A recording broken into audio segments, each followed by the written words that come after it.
You don't need to love the Dead to learn from them, because what they understood about music, most guitarists never figure out. In this video, I'll break down the unexpected lessons every guitarist can take away from how the Grateful Dead approach music. So let's start with something that could instantly change the way you solo. Most guitarists sound like someone talking at you, not with you. That's because many guitarists treat soloing like a spotlight moment. But what would a conversational solo even sound like? Well, let's hear it.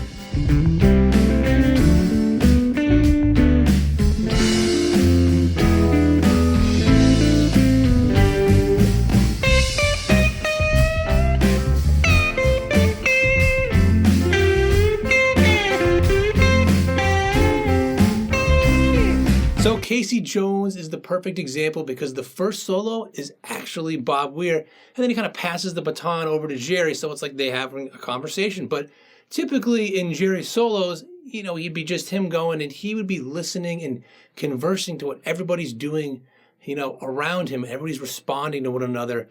And, I'm not actually playing clips of Jerry or Bob in this. It's going to be all me kind of either playing certain things verbatim like it was Casey Jones, or just kind of improvising in, the style. But, Jerry's solos felt conversational because he responded to the music around him, just like in Casey Jones. So, try for yourself leaving more space and reacting rather than just trying to rush all the time to fill space. And it wasn't just Jerry's solos. The rhythm playing in the Dead was just as conversational and way more creative than most people realize. Most guitarists think rhythm playing is the boring part. Because after all, you're just the one who's like in the background being supportive, strumming chords, but it doesn't have to be that way. Now check this one out.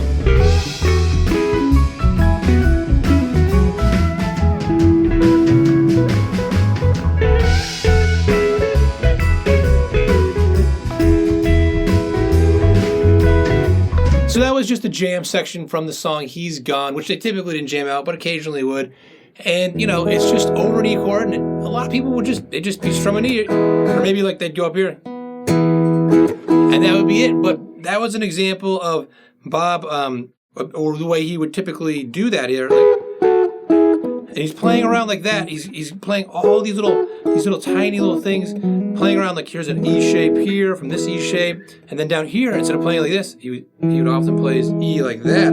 So that's a little different too. And then he's kind of repeating this idea but higher up, so it's really expressive, and Bob would always turn his rhythm parts into something that was like really dynamic and like really creative, so rhythm can and should be just as expressive as lead. And if you want to unlock the fretboard the way the Dead did, with full freedom to just move and express yourself and react in the moment, I put together a free Cage System cheat sheet.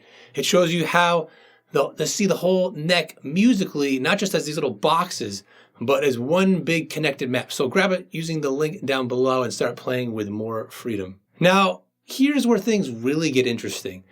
They didn't play perfectly, right? And that was exactly the point.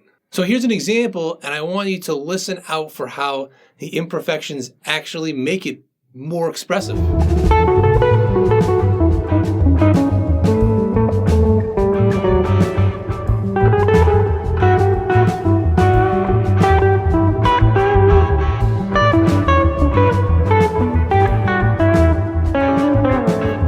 That clip was a big throwback for me. That was an old guitar I haven't even played in years, and one of the first videos I ever made. But I thought it was a good example of me making mistakes up here and showing that it just kind of kept going, and it was very much in the vein of what Jerry and really all of them would be doing, just embracing the mistakes. Just do, when you're experimenting that much, you're going to make mistakes.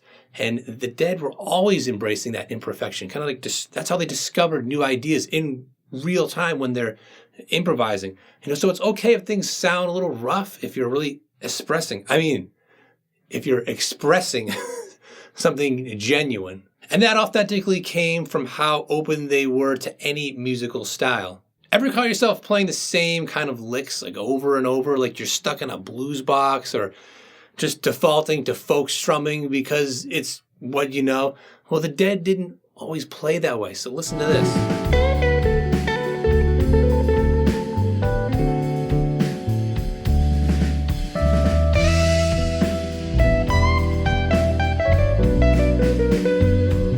So that was a tune, Black Peter, and in the studio they did an acoustic version, but live they would play it electric. It was very different, and it's kind of like, it's like a blues, but then, that part goes to an E minor, and it still sounds bluesy over it, but it's different, and it's just a good example of like these different genres mixed together, like rock, blues. It's very psychedelic, and that's just one small example of a large catalog of songs they had that really could not be put into one genre. And it was because of their openness to all these diverse styles, it made their music like much more vibrant, so breaking, genre boundaries in your own playing, you'll be surprised by all the fresh ideas you'll discover. But musical freedom starts with truly knowing your chords. You've probably played an E chord hundreds of times, but have you ever noticed how different it feels when you shift up the neck or break it into just like little triad pieces? Listen closely to this.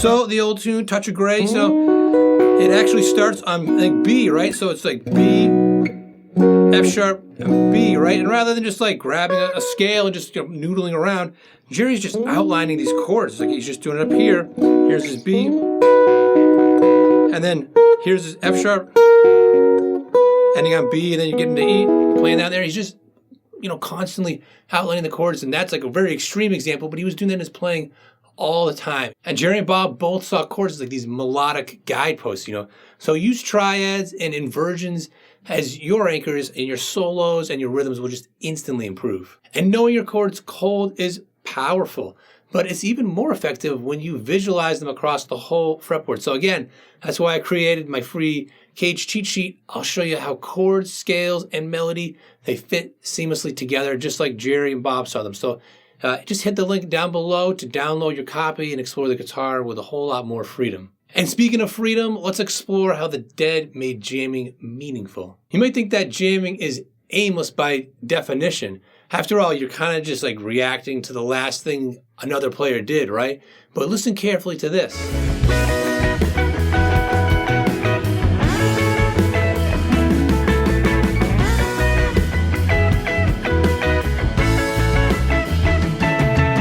So that was taken from Fire in the Mountain, where it clearly had a big peak. It wasn't just jamming aimlessly. It was like telling a story. It started off strong, it got quiet, and got up to that peak, and it had like that end climax, which obviously we didn't hear that all. I'll just fill in the blanks for you. That's what the arc was like. And the Dead were always structuring their jams just like that, like stories, like with clear phrasing and kind of direction. And sometimes they were aimless, but they would come out of it, with a story to tell. So approach your improv with purpose as well. And there's one final thing we can all learn from the Dead. Many guitarists stick to safe ideas, but real growth happens outside of your comfort zone. Listen to this.